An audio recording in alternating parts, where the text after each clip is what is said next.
আমি প্ৰিএমচি মঙ্গলদৈ টাউন হাইস্কুলৰ ছাত্ৰ-ছাত্ৰী। আমি আমাক নিজক প্ৰতিষ্ঠা কৰিবলৈ সংগীত অপৰিহাৰ্য। সেয়েহে আমি আমাৰ বিদ্যালয়ৰ বাইদেউৰ লগত সংগীতৰ সপ্তস্বৰ শিকি আছোঁ। ধন্যবাদ। ছাত্ৰ-ছাত্ৰীসকল, আজি আমি তোমালোকক হাৰমনিয়ামত এই সপ্তস্বৰ বজাই গাম শুদ্ধ স্বৰ। গাবা মোৰ লগত।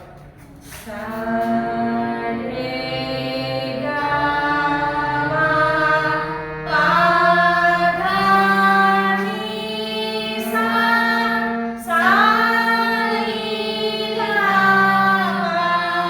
মা গা ৰে সা সা সা ৰে গা গা মা মা পা পা ধা ধা নি নি সা সা সা সা ৰি গা পা পা মা গা গা ৰে ৰে সা সা। ঠিক আছে, আজি এইখিনিলৈকে হ'ব। ধন্যবাদ।